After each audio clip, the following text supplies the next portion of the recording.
والصلاة والسلام على رسول الله وعلى آله وصحبه ومن والاه.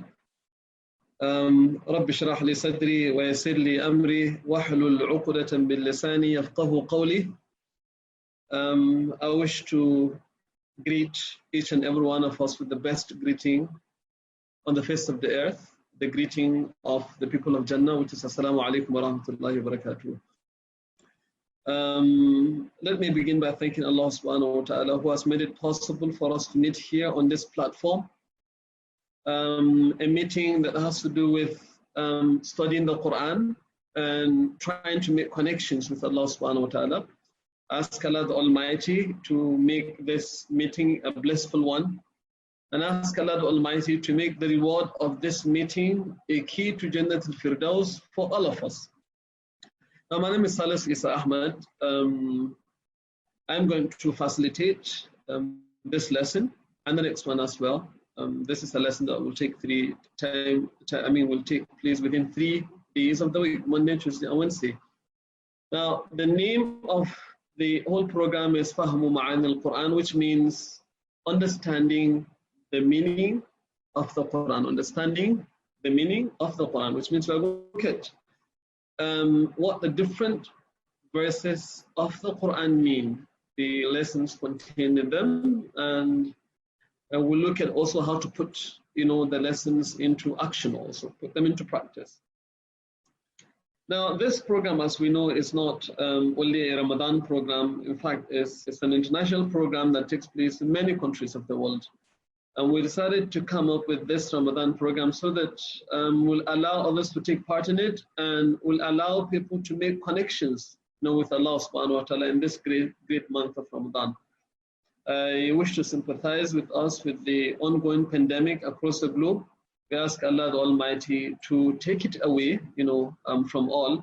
We ask Allah to forgive those who have died as a result of it. And we ask Allah to protect all Muslims and even non-Muslims across the globe.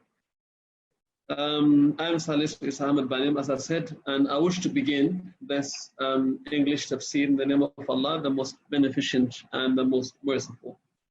This is lesson 1. This is lesson 1.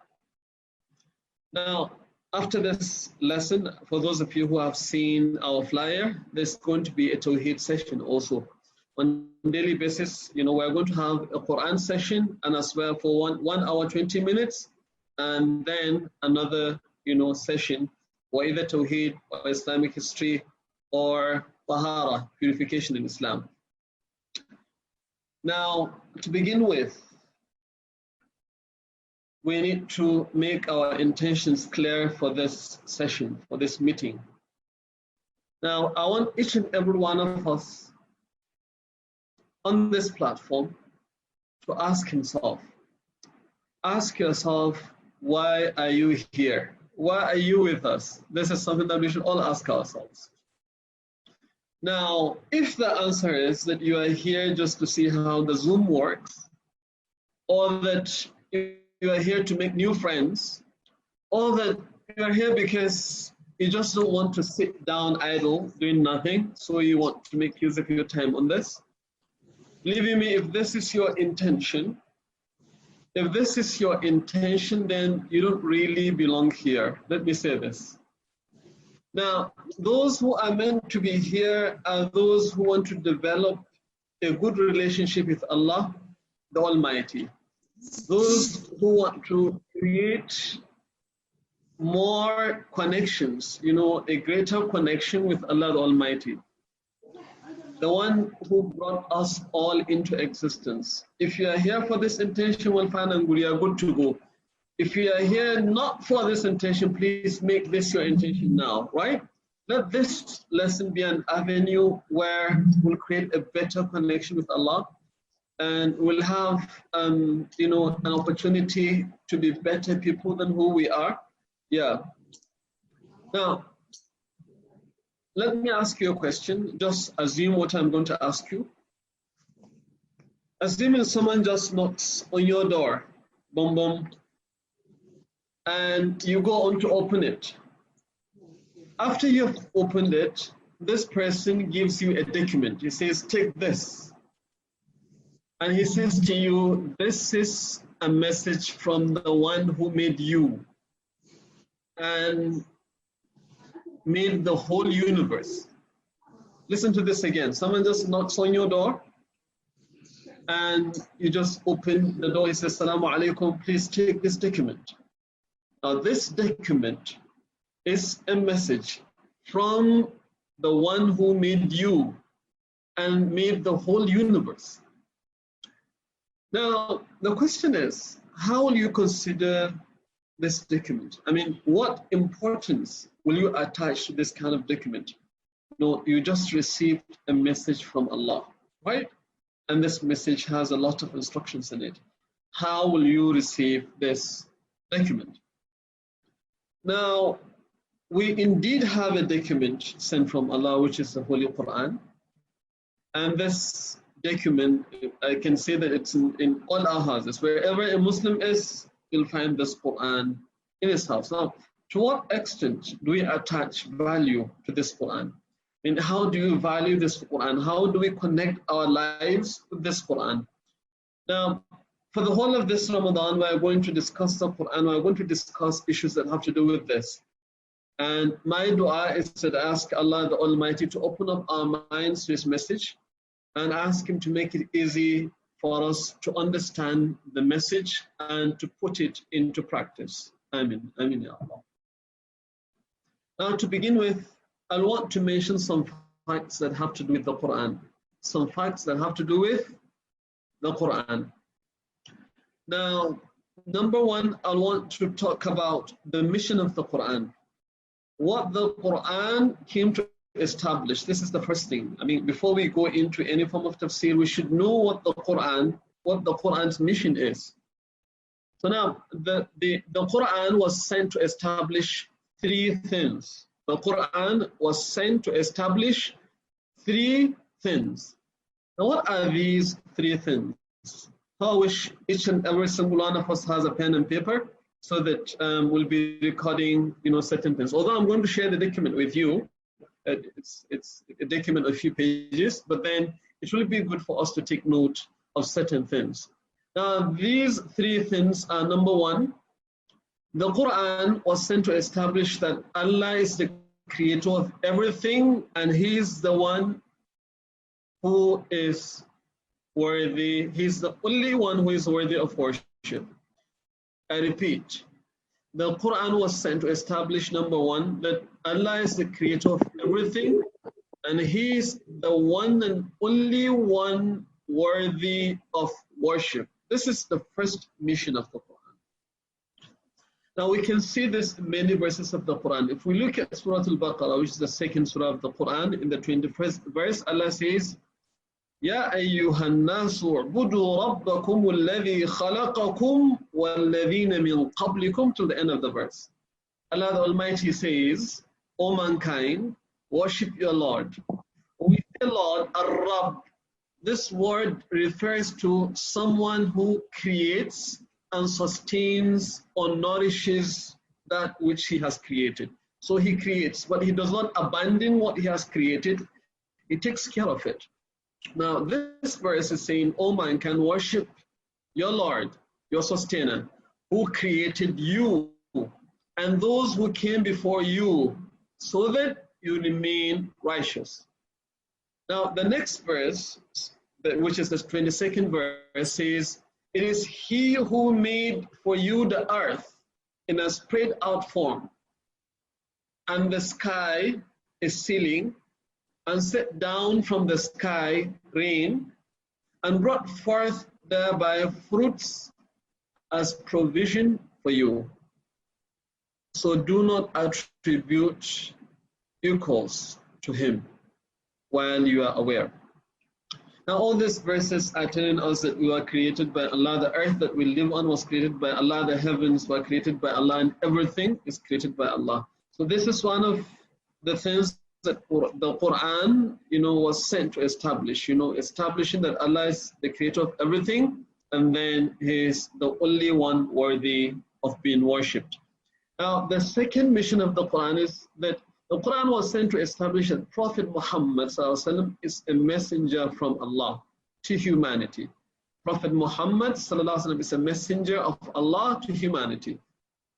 Now, it's not possible to see Allah in dunya because the distance from where we are to Allah is too far. La tudrikul absar. Our sight cannot see Allah where He is. The distance is too much. But then we know Nabi Adam, the first human being, has seen Allah, and we are his progeny, and he was the first prophet, and all other prophets were sent. And the message, all their messages was from Allah the Almighty. So, and the Quran is the last revelation out of all the messages. So now the Prophet Muhammad and the Quran comes to establish that this man, Prophet Muhammad is a messenger from Allah. So take the message and use it as a guide to live your life. Take his message and use it as a guide to live your life. Yeah. Okay. Now, this can be seen in some of the verses of the Quran. If we look at Suratul Furqan, which is the 25th surah of the Quran, and in the first verse, Allah says, تَبَارَكَ الَّذِي نَزَّلَ الْفُرْقَانَ عَلَىٰ عَبْدِهِ لِيَكُونَ لِلْعَالَمِينَ نَذِيرًا. Blessed is he who sent down the criterion, which is the Quran, to his servant, Prophet Muhammad ﷺ, that he may be a warner to all nations. That he may be a warner to all nations. It means he's a Rasul. He was sent to warn the whole of humanity, inform them of Allah and the Day of Judgment. Now, the third mission of the Quran is that the Quran was sent to establish that those who believe in the message of the Quran will be put into Jannah. And those who disbelieve in the message of the Quran will be put into Jahannam. So three missions. Number one, the Quran was sent to establish that Allah is the one who created everything and He's the only one worthy of being worshipped. Number two, that Prophet Muhammad is a messenger from Allah to humanity. He was sent from Allah with a message to the whole of humanity. And then number three, whoever believes in that message and puts the message into practice, that person will be put into Jannah. And that whoever disbelieves in the message and negates the message, that person will be punished by Allah the Almighty. We ask Allah to protect us from His punishment. And we ask Allah the Almighty to put us amongst those who will believe in the message and to be put in Jannah. Now, these three are the things that form the mission of the Quran. Now, the Quran has subjects. You know, the Quran talks about 7 things in general, although they are related to the mission. So you have 7 things that are referred to as the subjects of the Quran. And it's through these 7 things that the 3 missions are established. Now, the first subject of the Quran is the subject of Tawheed. The Quran explains the oneness of Allah the Almighty. Now, majority of the verses of the Quran talk about Tawheed. Majority of the verses of the Quran talk about Tawheed. So the first subject of the Quran is Tawheed. Now, the second subject of the Quran is Judgment Day. The Quran explains that there are a lot of chapters and a lot of verses, Suratul Qiyamah, a lot of verses that explain that there will be judgment, that life will not end on earth. If you live, you will die, and after death, you'll be raised again, and you'll be judged based on your deeds. And this is 2. The first one is Tawheed. The second one is Judgment Day. Now, the third subject of the Quran is prophets and messages. Now, the Quran mentions a lot of prophets. It mentions 25 by name, and it also mentions that there are other prophets that have not been mentioned. Now, the Quran talks about these prophets and what they went through to establish the message of La ilaha illallah. So this is the third. The first one is Tawheed, the second one is Judgment, the third one is prophets and their message. The fourth subject of the Quran is Sharia and its provisions. Sharia and its provisions. The Quran explains how life should be conducted. And it explains ibadat. You know, you need to pray 5 times a day, you need to fast during the month of Ramadan, you need to give out zakah if you are well to do, you need to perform hajj, you need to do this and that. The Quran explains everything. Sharia and the provisions of the Sharia. The Quran says you should not kill. The Quran says you should not perform adultery. The Quran says you should not, you know, consume intoxicants. The Quran says you should not disobey your parents. All these are part of the Sharia and the provisions of the Sharia as well. Now this is the 4th subject of the Quran. And the 5th subject of the Quran is honoring those who believe. The Quran talks about the kind of reward that those who believe will be giving, right? يَطُوفُ عَلَيْهِمْ وِلْدَانٌ مُخَلَّدُونَ بِأَكْوَابٍ وَأَبَارِيقَ وَكَأْسٍ مِّن مَّعِينٍ. It talks about what they'll be given in Jannah. It talks about all the blessings and the joy and what have you. Now, another thing that the Quran talks about is the 6th subject, which is punishment of wrongdoers. Those who do not believe in Allah, those who do not establish salah, those who do not give out zakah, those who do not do this and that. The Quran says that these people are going to be punished. So this is a subject of its own in the Quran. And then lastly, the 7th subject of the Quran is the stories. The Quran brings additional stories apart from the stories of prophets. The Quran brings forth the story of Maryam alayhi salatu wasalam, the mother of Jesus alayhi salatu wasalam, peace be upon them all. The Quran brings about the story of Dhul Qarnayn, the story of Khidr, also the story of the Ashab al-Kahf, and many other stories. The Quran brings them forth, and they all have to do with establishing that Allah is one, establishing that this prophet is also a prophet like other prophets, and establishing that whoever believes in this message is going to be put into Jannah. May Allah make it easy for us. Now, these are the 7 messages of the Quran. Now, let's look at the number of surahs in the Quran. The Quran has 114 surahs, and it has 114 basmalas, although only 113 of the surahs begin with Bismillahir Rahmanir Rahim. Suratul Naml has 2 basmalas. It has Bismillah at the beginning of the surah, and it has another verse which says وَإِنَّهُ مِن سُلَيْمَانَ وَإِنَّهُ Bismillahir Rahmanir Rahim. Now the surah which does not have the basmala at its beginning is Suratul Tawbah. Suratul Tawbah does not have basmala. Maybe when time allows us, inshallah, we may talk about it when we come to Suratul Tawbah. That's not what's time here. Now, the Quran let's look at the location where the Quran was revealed. Now, there are some surahs that were revealed in Mecca. Now, these surahs are referred, based on revelation, that are referred to as surahs that are Makkiyah in nature. When you hear Makkiyah, it means this surah was revealed in Mecca. Now, there are other surahs that were revealed in Medina. Now, these surahs are referred to as Madaniyah. Any surah that's referred to as Madaniyah, that means that surah is revealed in Medina. Now, Mukhtalif fihi.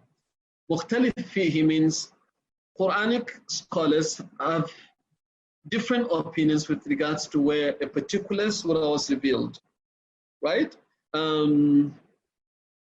So some surahs may contain verses from Mecca and other verses from Medina, so you cannot specifically say this is a Makkiyah or a Madaniyah. No. So the scholars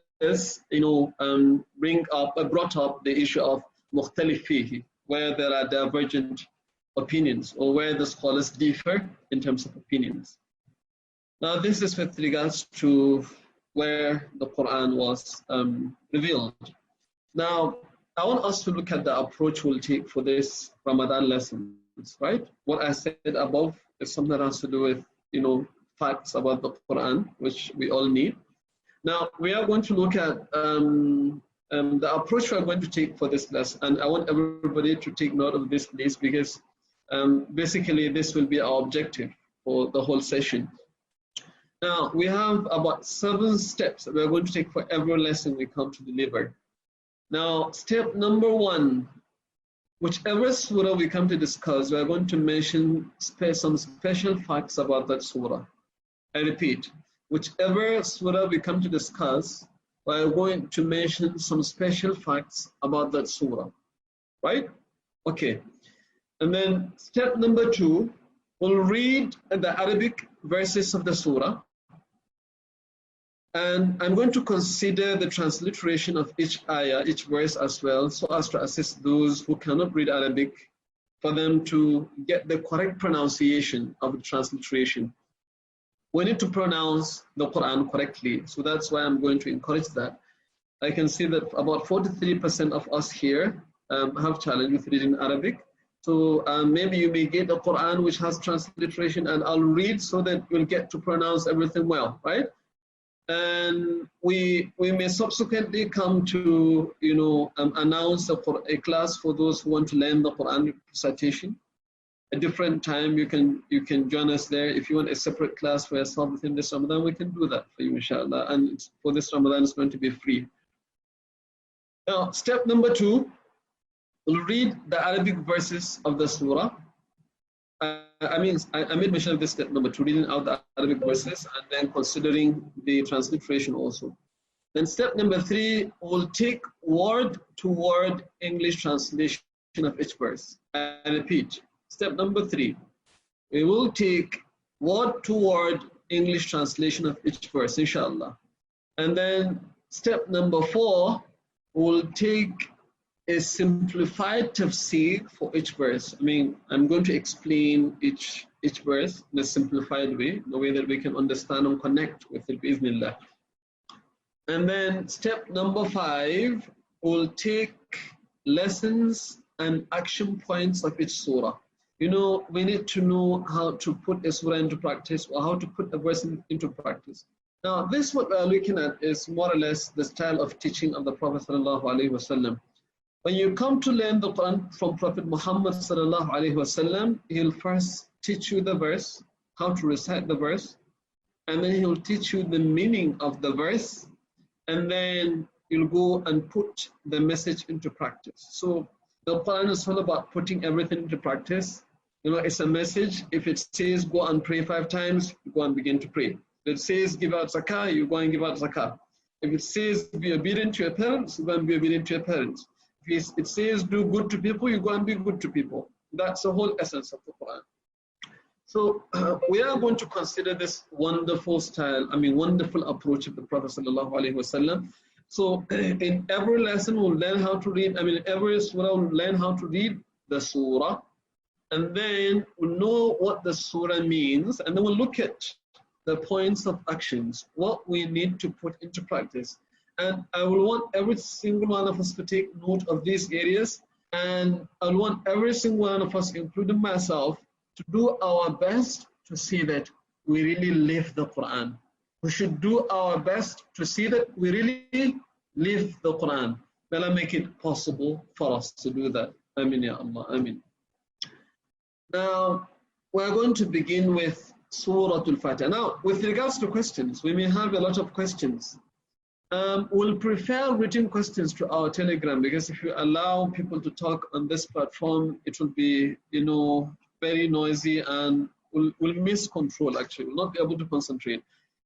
So you can send your question on the Telegram page or on our WhatsApp page, and then inshallah we'll reply to you subsequently. Bi'idhnillah.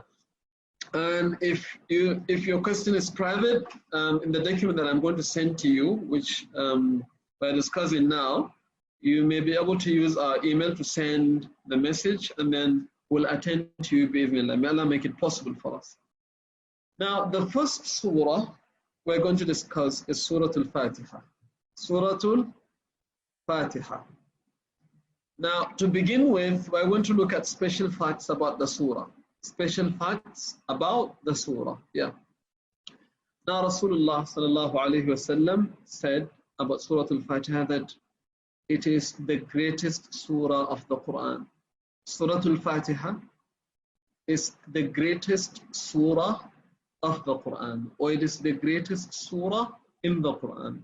Allahu Akbar. Now, Imam Muslim in his Sahih and Imam al-Nasa'i in his Sunan. Imam al-Muslim has the Sahih Muslim, and Nasa'i has the Sunan. They all recorded that Ibn Abbas, Abdullah ibn Abbas said, he said, there was once that Angel Jibril came to the Prophet sallallahu alaihi wasallam, and while they were together, he heard a noise from above.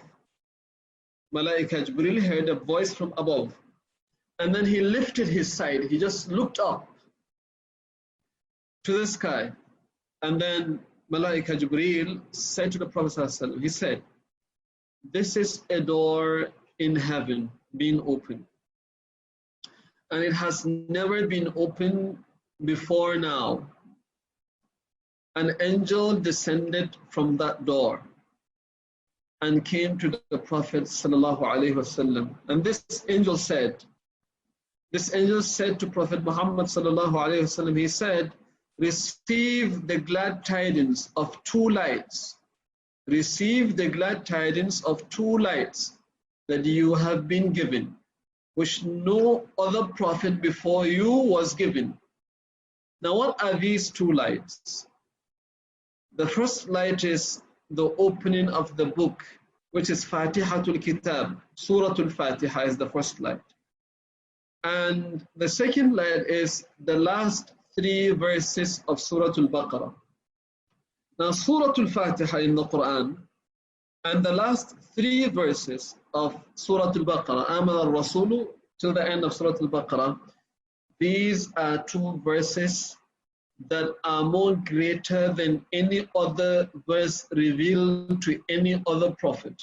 These verses are greater than all the verses of the Quran itself.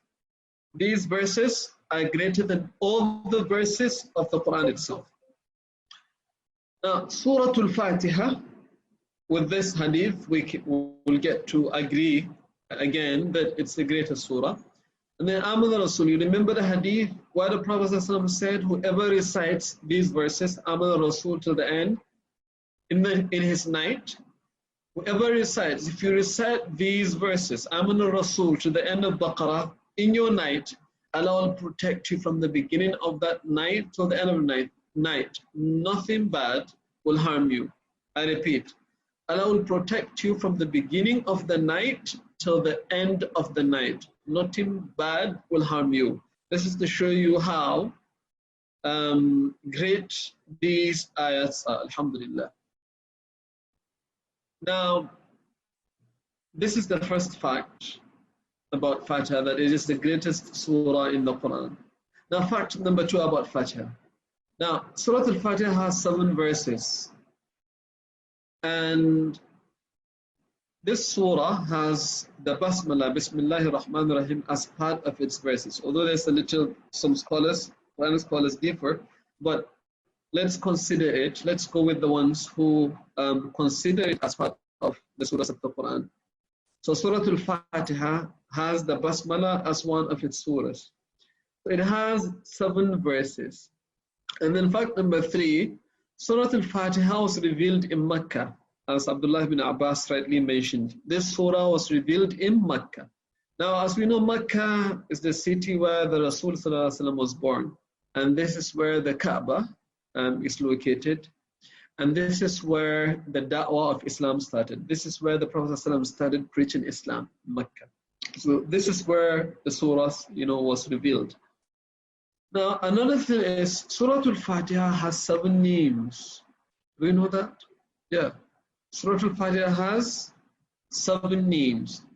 Now, name number 1, it is referred to as Ummul Kitab. Means mother. Al-Kitab in Arabic means book. Ummul Kitab means the mother of the book. And it's also referred to as Ummul Qur'an. Ummul Qur'an, which means the mother of the Quran. That's 2 names. The first one, Ummul Kitab, and the second name, Ummul Qur'an. Now, the third name of the Quran is Sab'ul Mathani. Sab'ul Mathani. Now, Sab'a in Arabic means 7. So 7 verses. Al-Mathani means something that's often repeated. Now we repeat this surah in every rak'ah of our salah. We have 17 rak'ahs of our salah on a daily basis. 2 in the morning, 4 zuhur, 4 asr, 3 maghrib, and 4 isha. So 17 times. Virtually every Muslim recites this surah 17 times a day. 17 times a day, yeah. So now, this excludes nawafil. If you are going to do nawafil, it means you are going to recite this surah more than 17 times. So that this surah is referred to as Sab'ul Mathani, the 7 verses that are continuously being repeated. This is number 3, right? Okay. Now, name number 4. This is referred to as Salah, the prayer. The Prophet ﷺ said, the hadith of Abu Huraira, which was recorded by Imam Muslim, the Prophet ﷺ said, whoever performs any prayer in which he did not read Qur'an, which is Suratul Fatiha, then his prayer is incomplete. This hadith of Abu Huraira, which was recorded by Imam Muslim, the Prophet ﷺ rightly mentioned that if you don't recite Suratul Fatiha, if you don't recite Alhamdulillahi Rabbil Alameen till the end in your salah is incomplete. Yeah. So this surah is referred to as salah because without it, your salah is incomplete. Now, this is name number 4. Now, name number 5, this surah is referred to as Al-Hamd. Al-Hamd. Al-Fatiha is called Al-Hamd. Now, Hamd in Arabic means praise, right? To say something good about someone. Now, in Suratul Fatiha, Allah has taught us saying Alhamdulillah, thanking Him for what He has bestowed us with. He created everything. He created us. He created everything around us. So it is called Suratul Hamd. The surah begins with thanking Allah the Almighty. Alhamdulillah. Now, name number 6. Name number 6. This surah is referred to as Ar-Ruqa. Ar-Ruqa. Ar-Ruqa means remedy. Ar-Ruqa means remedy. Now, we remember the hadith of Sa'id, Abu Sa'id Sabran, the hadith of Abu Sa'id, a companion of the Prophet ﷺ. Abu Sa'id and his friends, went to a village and they sought for help, and the villagers denied them help. And, they went through the outskirts of this village and they camped there. And unfortunately, the tribal chief got poisoned. The tribal chief got poisoned. And a person from this Qabila came to Abu Sa'id and the other Sahabas seeking for help. And they went there, they recited the Qur'an to this man who was poisoned, and Allah in His blessings remedied the problem. They told the Prophet ﷺ about it, and the Prophet ﷺ said, وَمَا يُدْرِيكَ أَنَّهُ رُقْيَةٌ. Yeah, who informed you? How wonderful. Who informed you that this is a ruqya? Indeed, it is a ruqya. It is a remedy for diseases. Now, name number 7, Suratul Fatiha is referred to as Ash-Shifa. It's referred to as Ash-Shifa, which means what? The cure for illness. Yeah. Similar to ruqya. Yeah. Similar to ruqya. Now, Shifa, you can recite Suratul Fatiha as ruqya. If someone has jinns, or if you have any form of disease, you can recite it in water and drink the water. Or you can recite it to someone and blow it to a wound or something like that. You can do it. And bi'idhnillah, that person will be cured. Bi'idhnillah. And these are the 7 names of Suratul Fatiha. Although there are other names that are also contained in the hadith, but these are the most reported ones. You have Al-Qur'an Al-Azim. Suratul Fatiha is referred to as Al-Qur'an Al-Azim as well. And then you have Fatihatul Kitab. Fatihatul Kitab is also a name of Suratul Fatiha, which means the opener of the book. As we know, Suratul Fatiha opens the Quran. MashaAllah. So these are the little facts that I can mention about Suratul Fatiha. Ask Allah to make it easy for us to translate the surah, to explain its meaning well to my brothers with me here. Now, we are going to begin Suratul Fatiha now. As I said, I'm going to recite the surah, and I want you to follow me as I'm reciting, and I want you to look at my mouth while I'm reciting, because I'm going to read the Arabic text, and the most important thing is for me to read everything correctly. Ensuring that I follow all the rules meant for reciting the Quran. Okay. Ready? If you are going to recite the Quran, you need to begin with ta'awudh. Ta'awudh means saying A'udhu billahi minash shaitanir rajim. This is an instruction from Allah. Allah says, إِذَا قَرَأْتَ الْقُرْآنَ فَاسْتَعِذْ بِاللَّهِ مِنَ الشَّيْطَانِ الرَّجِيمِ. Whenever you come to recite the Quran, فَاسْتَعِذْ بِاللَّهِ, seek protection from Allah. So that's why you seek protection from Quran, the cursed. From Shaitan, the cursed. So I'm going to begin with A'udh. أعوذ بالله من الشيطان الرجيم. أعوذ بالله من الشيطان الرجيم. بسم الله الرحمن الرحيم. بسم الله الرحمن الرحيم. الحمد لله رب العالمين. الحمد لله رب العالمين. الرحمن الرحيم. الرحمن الرحيم. مالك يوم الدين. مالك يوم الدين. إياك نعبد وإياك نستعين. إياك نعبد وإياك نستعين. اهدنا الصراط المستقيم. اهدنا الصراط المستقيم. صراط الذين أنعمت عليهم. صراط الذين أنعمت عليهم غير المغضوب عليهم ولا الضالين.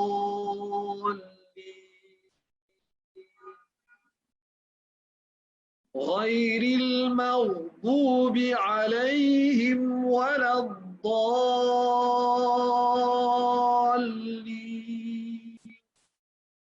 When it comes to ولا الضالين, have to count, 5 times, 6 times for you to say it accurately. This is Maddul Lazim. So you count 6 times with your hand. Dhalleen. Yeah. Now, Bismillahir Rahmanir Rahim. Bismillahir Rahmanir Rahim. Bismi. When you say Bismi, it's an Arabic word, which means in the name. Bismi, in the name. Bismi, in the name. Allahi, sorry. Allahi refers to Allah.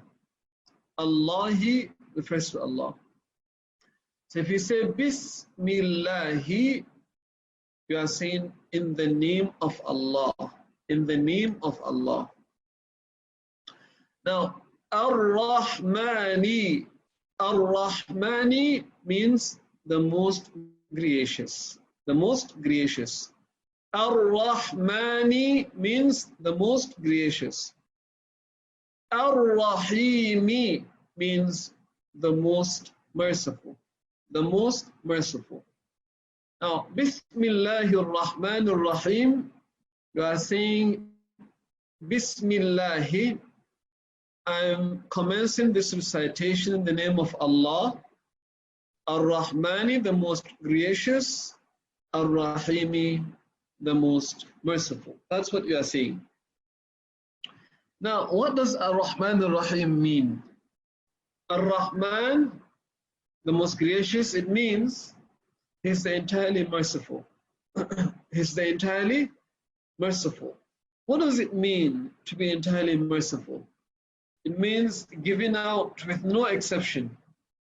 You know, a non-believer can be rich, a believer can be rich, an unbeliever will be healthy, a believer will be healthy, an unbeliever will be blessed with wives and children, wife and children, a believer will be blessed with the same.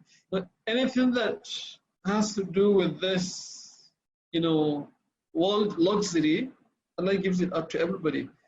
A believer, an unbeliever, even an atheist. An atheist can also be very rich. In fact, they can be richer than most Muslims. So now, this explains this attribute, this name and attribute of Allah, the Ar-Rahman, which means the entirely merciful. He is so gracious that He gives everybody. Now, Ar-Rahim, also it's an advanced form of Ar-Rahman. It means the merciful, but then He is the especially merciful here. He has a form of mercy which He only gives to those who believe in Him, to those who follow His message. And this definitely brings in the issue of Jannah. The whole of Jannah and what it contains is Rahmah, is mercy. But then this kind of Rahmah is not given to everybody. This Rahmah is specifically given to those who do what Allah wants. Those who live their lives in accordance to the guidance of Allah the Almighty through the teachings of Prophet Muhammad sallallahu alaihi wasallam. So Ar-Rahman means someone who is entirely merciful. He can give out with no limitations. And then Ar-Rahim, He has something special to reward those who do what He wants. That's the literal meaning of Bismillahir Rahmanir Rahim. Now, the next verse is Alhamdu Lillahi Rabbil Alameen. Now, Alhamdu means all praises and thanks. All praises and thanks. Lillahi means to Allah. So if you say Alhamdulillahi, you are saying that all praises and thanks are to Allah. All praises and thanks to Allah. Now, Rabb means Lord, which refers to someone who creates and sustains. Now, Allah created everything. He created human beings. We came out of the womb, you couldn't sit. And through His mercy, you started sitting down, you started crawling, you started walking, you started running. In fact, you grew old. Who takes care of you through all this is your Rabb, your sustainer, the one who created you. And Allah takes care of everything like this. You'll plant a seed today, and you'll go home to sleep. And the next year, after 2 days, you come and see that it has sprouted. The seed will sprout, You may not know what happened, or you may be able to describe what happened, but you are not the one who did it. The one who did it is Allah subhanahu wa ta'ala. Great is He.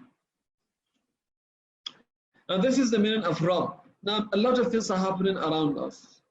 You can see the scenario of day and night, how the sun moves. We can see how different seasons come, the rainy season, the dry season, Harmattan, autumn, winter. They change. He created life and He is the Rabb. He sustains life. He's in control of it. Now, al-alameen refers to humans, jinns, and everything that exists. Humans, jinns, and everything that exists. Al-alam means everything that exists. To be specific, humans, jinns, and every other thing. Now, when you say Alhamdulillahi Rabbil Alameen, you are saying all praises and thanks are to Allah, the Lord of everything, the Lord of humans and jinns and every other thing. Now, when you come to recite this surah in your salah, you should be conscious of this meaning. When you say Alhamdulillahi Rabbil Alameen, you should recall that you are saying all praises and thanks to Allah, the Lord of the worlds, the one who created everything. Okay, and the next verse is Ar-Rahmanir Rahim. Ar-Rahmani means the most gracious. In other words, the entirely merciful. Ar-Rahim means the most merciful, or the specifically, or the especially merciful.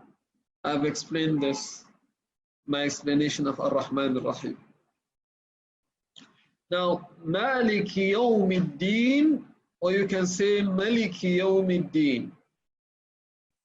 Maliki Yawmiddin or Maliki Yawmiddin refers to someone who owns something and controls it, which means he is the master of it. Now, Malik means a master or someone who owns something. You own it and you control it. Now, al-yawmi, yawmi means day. Yawmi, yawm in Arabic means day. Ad-din means judgment. Ad-din here refers to as judgment. So, Maliki Yawmiddin or Maliki Yawmiddin means Allah is the one who owns and controls the day of judgment. Now, in this dunya you have a lot of muluk, right? You'll say he's the king of so place, he's the king of Scotland, he's the king of Kano, he's the king of a lot of places. But in the day of judgment, there is only one king. There's only one master. Every other master is nil and void. And that master or that king in the day of judgment is Allah alone. That is why he's referred to as Malik or Malik Yawmiddin. He owns the day and he's in total control of that day. You cannot whisper a single thing without his permission. Yeah. Now, Iyyaka na'budu wa iyyaka nasta'in. Iyyaka means you alone. Iyyaka means you alone. Na'budu, al-ibada in Arabic means worship. Na'budu, this noon refers to a plural form. Na'budu, we worship. Na'budu, we worship. Now, if you say Iyyaka na'budu, you are saying you alone we worship. You alone we worship. Wa iyyaka, wa means and. Wa means and. Iyyaka, you alone. So if you say wa iyyaka, you are saying and you alone. Nasta'inu, al-isti'ana in Arabic means seeking for help. So nasta'inu, we ask for help. So what we are saying is wa iyyaka nasta'in, and you alone we ask for help. So if we'll take the whole meaning of the verse, Iyyaka na'budu wa iyyaka nasta'in means you alone we worship and you alone we seek for help. Now this verse establishes the message that is contained in La ilaha illallah. You know, when you say La ilaha, There's nothing worthy of worship illallah, except Allah, right? So you are approving the worship of Allah and you are nullifying the worship of any other thing besides Allah. Now, when you say Iyyaka na'budu, you are approving La ilaha illallah. Illallah. You are the only one worthy of worship. You are the only one we worship. Iyyaka nasta'een, and you alone we seek help from. So now you are more or less believing, saying it out that you do believe that Allah is the only one who can give you a way out of every trouble. Yeah. Now, اهدنا الصراط المستقيم. اهدنا الصراط المستقيم. Ihdina, as the word, you are saying, guide us. Ihdina, guide us.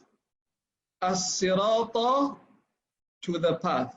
Sirat means a path. Now, al-mustaqim, something that's straight, something that does not take diversions. So now, when you say, Ihdina as-sirat al-mustaqim, you are saying, guide us to the straight path. Guide us to the straight path. Now, which path is a straight path?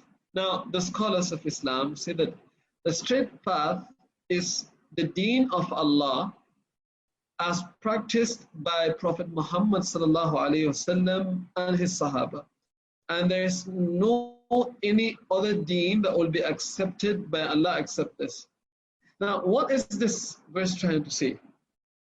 This verse is trying to teach us that, it's trying to tell us that we should do our religion in the same way as the Prophet Muhammad has done, because his path is the right path, and the path of his companions, the friends of the Sahabas of Prophet Muhammad sallallahu alaihi wasallam.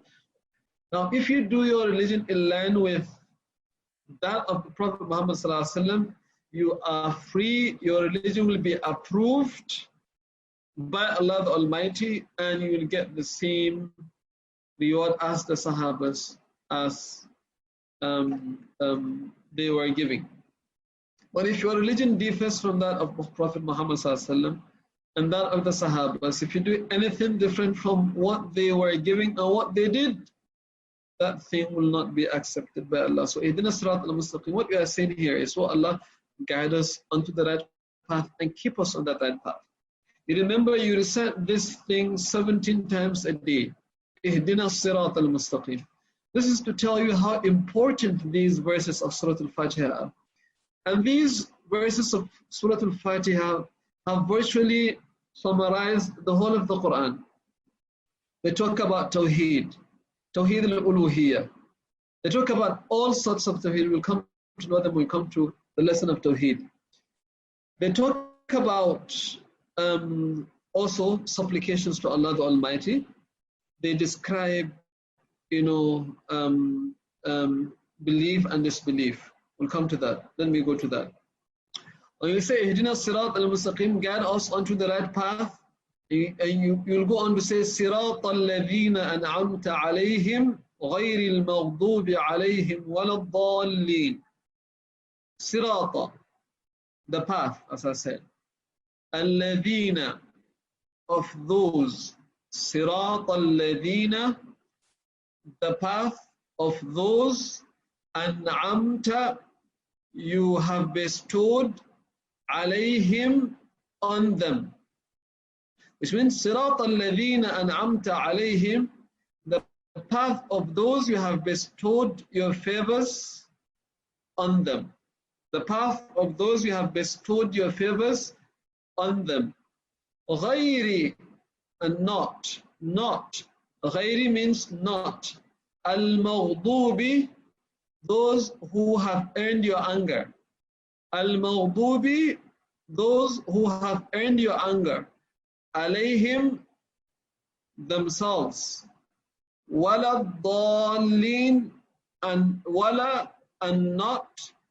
Ad-dallin, those who go astray. So what you are saying here is, صراط الذين أنعمت عليهم غير المغضوب عليهم ولا الضالين.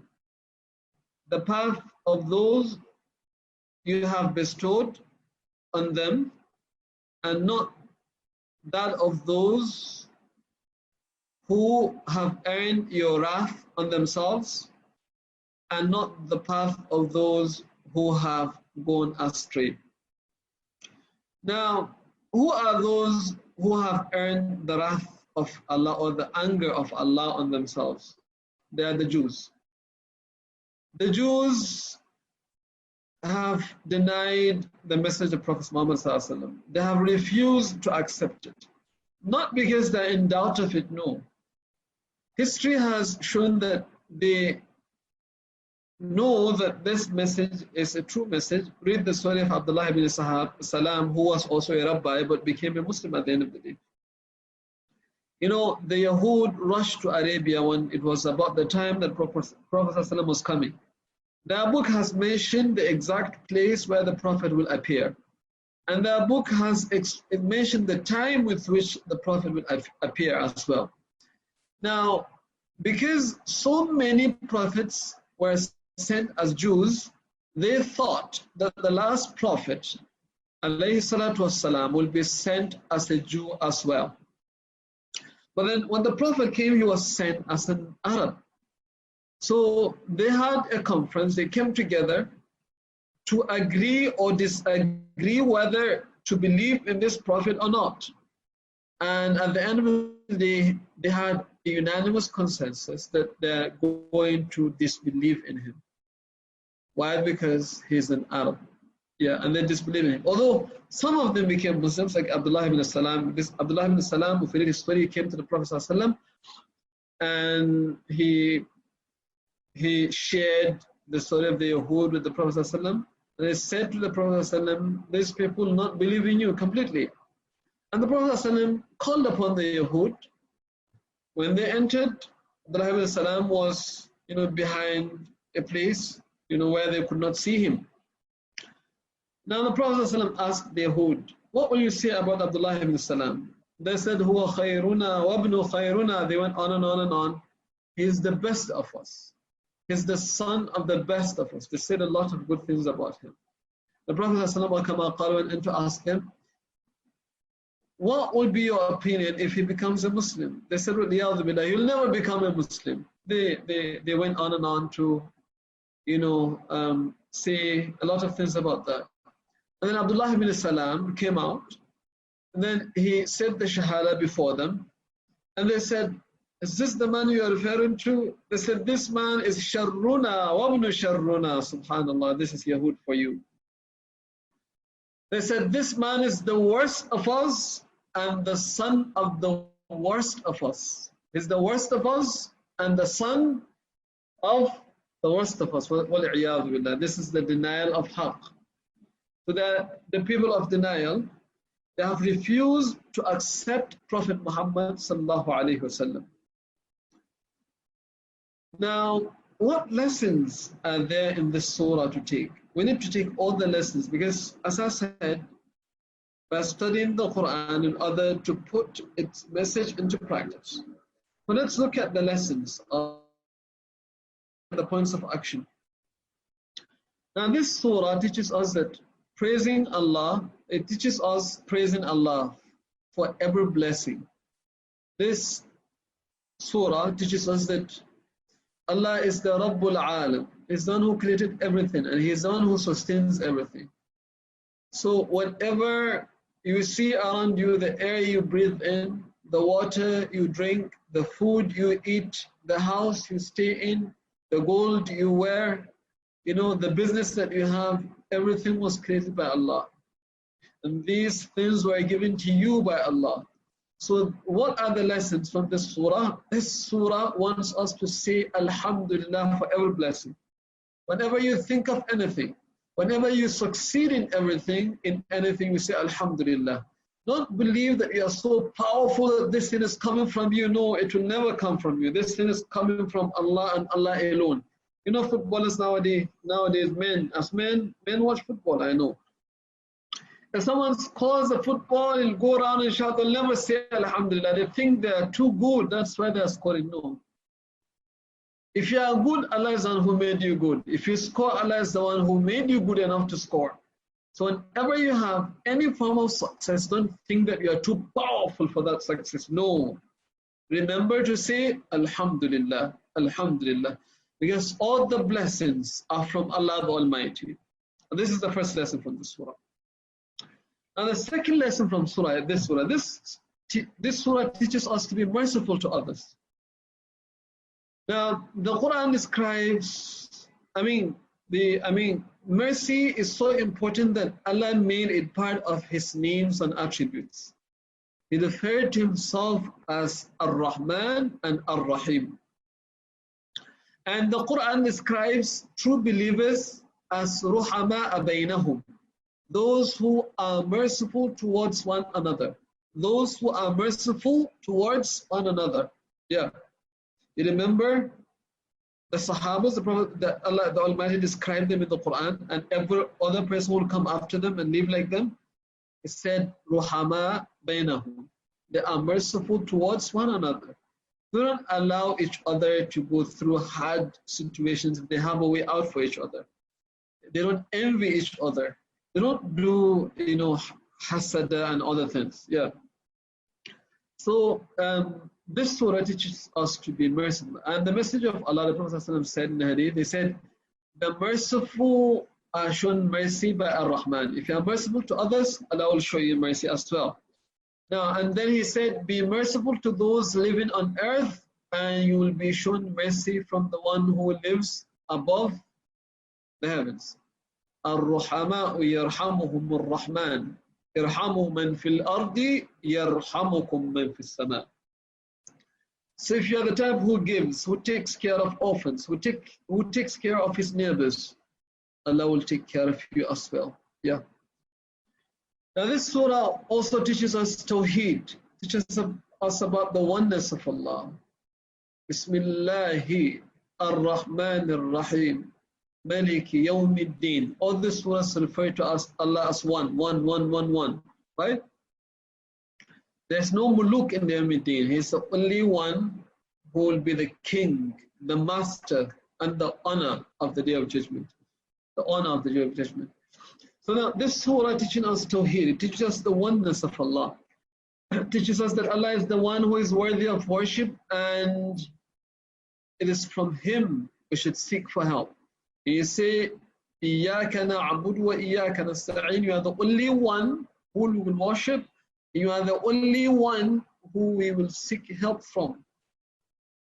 Ibn al-Qayyim al-Jawzi, who is a great scholar known by many, said, the secret of this surah, the secret of the Quran is Suratul Fatiha.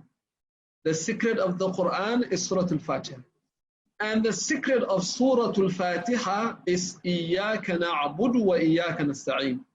The secret of Suratul Fatiha is Iyaka na'budu wa iyaka nasta'in.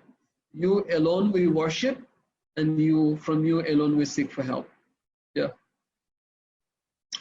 Now, Suratul Fatiha also teaches us how to supplicate. It teaches us how to supplicate. Now listen to this. The whole surah talks about a lot of things.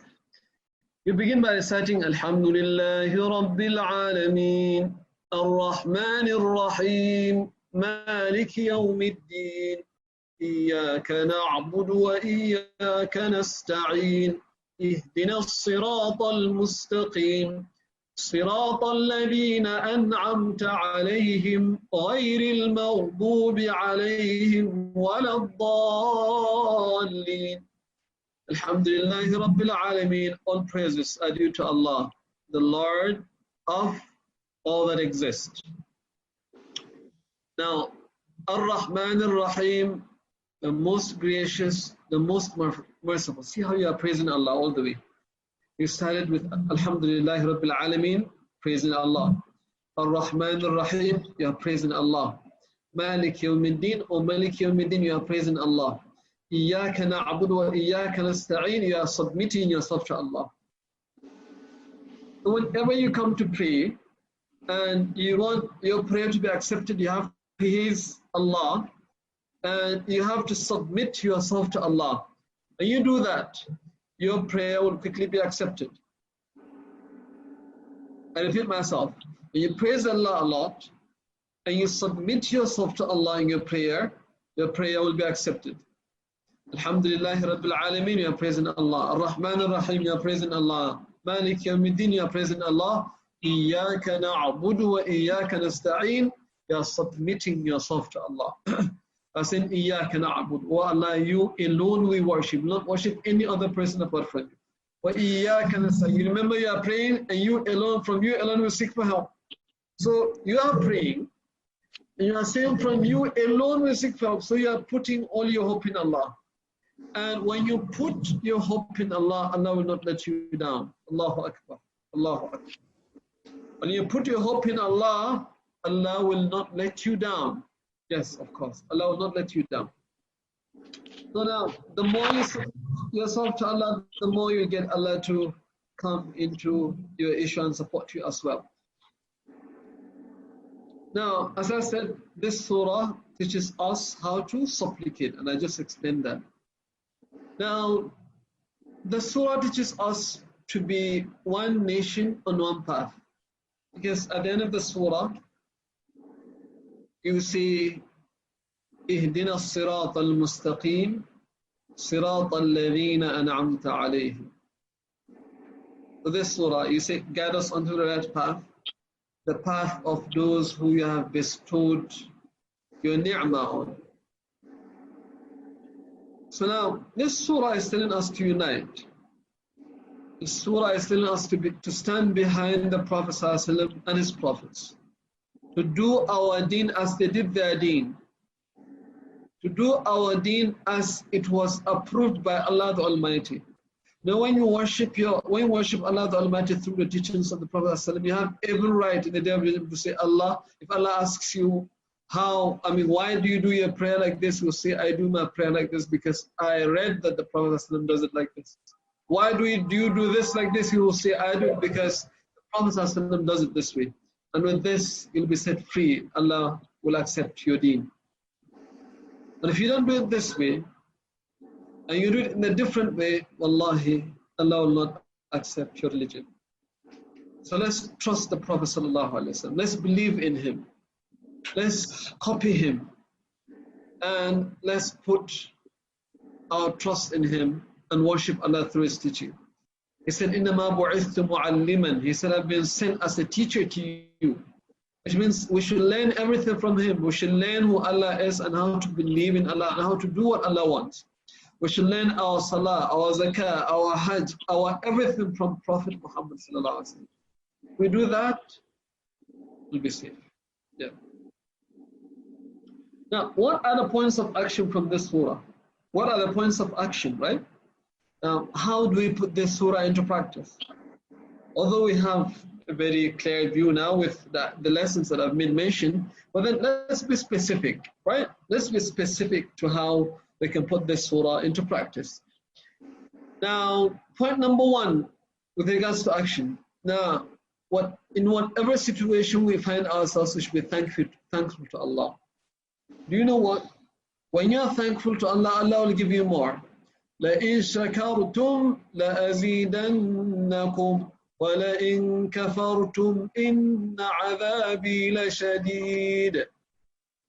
When you thank Allah, Allah will give you more. And when you disbelieve, when you become arrogant and you become dissatisfied with what Allah has given you, or in the situation that Allah has placed you in, if you become dissatisfied, definitely Allah will punish you at the end of the day. Allah's punishment is indeed severe. So now we should learn to say Alhamdulillah for everything. Alhamdulillah that He made us Muslims. Alhamdulillah that He gives us what to eat on a daily basis. Alhamdulillah that we are not walking naked, we have what to wear. Alhamdulillah for everything. Alhamdulillah. Alhamdulillah for everything. Alhamdulillah. So now we should be thankful to Allah for His blessings upon us. That's the one. So take note, from now you'll be more thankful to Allah From now, you'll be more thankful to Allah. Now, you can be thankful to Allah. You can, in Arabic, you have alhamd and you have shukr. Alhamd means saying thank you to Allah using your words. A shukr means words and action. So you can make it a shukr. Shukr means if I have enough and others don't have, I'll share with them. So I'm being thankful. Yes, oh Allah, you have given me this, alhamdulillah. Let me share it with others who don't have it. Right? And part of shukr, which is a sort of hamd as well, is if you are healthy and it's Ramadan time and this Taraweeh is being done, try and do Taraweeh. Worship Allah when you are healthy, which means you are thanking Allah who has made you healthy. There are people who are lying there, they cannot move. They have spinal cord problem. They can't raise, some of them cannot even raise their hands. But you can do everything with your body. So part of your shukr, a part of your hamd to Allah is to worship Allah with your good health. So you can do shukr, which is a sort of hamd, as I said, through your actions. And that would be great. For indeed, you'll see a lot of blessings from Allah. And then you should be merciful to others. That's another lesson. You should not be very harsh. You should not be too high-tempered to people. Be good, take good care of your family, take good care of your parents, take good care of your animals if you keep animals, take good care of your subjects if you have subjects.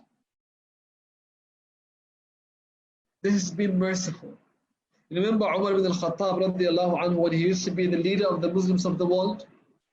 He will not sleep till he goes around Medina to ensure that everybody has eaten something. Yeah. And he'll go around to see that he provides security for people. And he goes ahead with ensuring that all the paths that animals would follow are cleared with all sorts of threats that will wound the animals. So Umar here has been merciful. How many of us shout at their wives? How many of us beat their wives? How many of us, are too harsh to their parents? No, be merciful. لا تنسوا الفضل بينكم. Yeah. So do your best to see that you provide comfort to those who are staying close to you. Try and provide comfort, even if it's to animals. You remember the lady who will be put in Jannah just because she provided food for a cat? Just provide them food. Yeah. If you can provide for an animal, you are being merciful. And Ar-Rahman also be merciful to you. Allah make it easy for us. And point of action number 3, ask Allah using His beautiful names. We can see from Suratul Fatiha how some beautiful names were mentioned, right? Allah, Ar-Rahman, Ar-Rahim, Al-Malik. Yeah. These are beautiful names of Allah. Now, if you want mercy from Allah, ask Him with the name Ar-Rahman. Oh Allah, I don't have a job, for instance. Ya Rahman, I don't have a job. And you are Arhamur Rahimeen. Oh Allah, give me a job. Oh Ar-Rahman, give me a job. Yeah. So if you ask Allah with His names, He will give you what you ask Him. Yeah. Now, do not associate anyone to Allah in worship. Don't do anything that you do to Allah to any other person. If you do sujood to Allah, don't do sujood to any other person.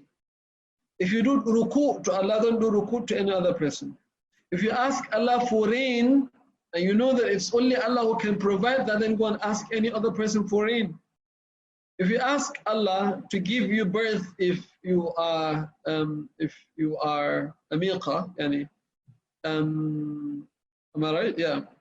Don't ask any other person, ask Allah. If it's something that has to do with technical problem that human beings can solve, they can solve it for you. But if something that the human beings cannot solve, only Allah can solve, then don't ask anybody. Ask Allah alone. Yeah. So do not associate Iyaka na'budu, you alone we worship. Do not associate Allah with any other person in the sense that you only. Now sometimes people go to different graves to supplicate. Someone who has died, don't go and supplicate. because he cannot do anything. In fact, he needs you in that situation. Raise up your hand. Allah is very close to you. Allah said, وَنَحْنُ أَقْرَبُ إِلَيْهِ مِنْ حَبِلِ الْوَرِيدِ. Allah is more closer to you, to your jugular vein. Allah does not need any intermediary. He doesn't need you to call any other person who will call Allah for you. No. Allah is telling you this so that you'll understand that He hears you.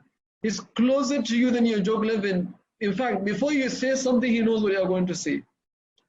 Whoever you are going to call upon, that person is not close to you as Allah is. So you are just wasting your voice. SubhanAllah. Just call Allah. Allah says, وَإِذَا سَأَلَكَ عِبَادِي أَنِّي فَإِنِّي قَرِيبٌ. When my servants ask you about me, tell me that I'm very close. فَإِنِّي قَرِيبٌ. أُجِيبُ دَعْوَةَ الدَّاعِ إِذَا دَعَانِ. I answer the call of those who call me. So which means, Islam is not like any other religion. You don't need to call someone, you don't need to depend on someone. No.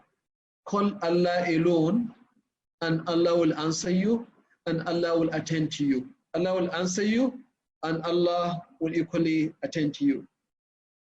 Now, action point number 5. So now, whenever we have something, let's ask Allah directly. This is something. There are times that are good for dua. One of them is when you break your fast. When you break your fast, praise Allah. You can recite Suratul Fatiha and then say your supplication and then do salah to the Prophet ﷺ. Bi-idhnillah, your prayer will be accepted. You can wake up in the last part of the night, share your night into 3 and wake up in the last night. Allah comes down to the first heaven and He calls upon those who have needs. When you do that, Allah will definitely accept your prayer. And then your sujood, when you do your sujood in salah, tell Allah your problems. Speak in Arabic if you can. If you cannot speak in Arabic, please say it in your own language. Allah will definitely forgive you. I know some scholars will say speak Arabic only, but then I do believe that you can speak another language. It's a time for supplication. The Prophet said we should supplicate. And there's nothing that shows any form of restriction to that. But salah itself as a body, we can do it in the Arabic context. But when it comes to supplication, that's another thing. And then number 5, stick to the path of Rasulullah and the Sahabas and live and die on that path. Live your life according to the Quran and the authentic teachings of the Prophet, which we get through the authentic ahadith. Do not work with any hadith that is not authentic. And authentic means it's a hadith that it's not from the Prophet. We are not sure whether it's from the Prophet or not. And some unauthentic hadiths are definitely not from the Prophet. So you just want to live your life according to the teacher of the message of Allah. The Quran is a message from Allah, and Rasulullah is the teacher of that message. And there's no any other better teacher. There's no one who can teach you the Quran better than Rasulullah. And you cannot learn the Quran without Rasulullah. You cannot learn the Quran without the hadith of Rasulullah because he's the teacher. Right? So this is what we have in a nutshell. I think we have reached the time giving. We only have 2 minutes. Let me say that Alhamdulillah, we have successfully delivered this lesson. And Alhamdulillah, I welcome all our brothers within Nigeria and from outside the country, those from London, those from Egypt, those from Gambia, those from Ghana, and those from Saudi, and what have you. You are all welcome. And we look forward to having more episodes of the Quranic tafsir. And you can see how, can I say this is summarized? I don't know, but I hope I'm a little bit explicit. I hope what I've said is clear to all. As I said, if you have questions, you can send them to our Telegram page or our WhatsApp page, Fahmu Ma'anil Qur'an. Inshallah, we'll attend to you subsequently. And this brings us to the end of the Quranic tafsir. The next thing I want to do in summary is the Tawheed. As I said from the beginning, we'll use 1 hour 20 minutes for Quran, and then the remaining time for Tawheed. Yes. I'm going to switch to Tawheed now, inshallah.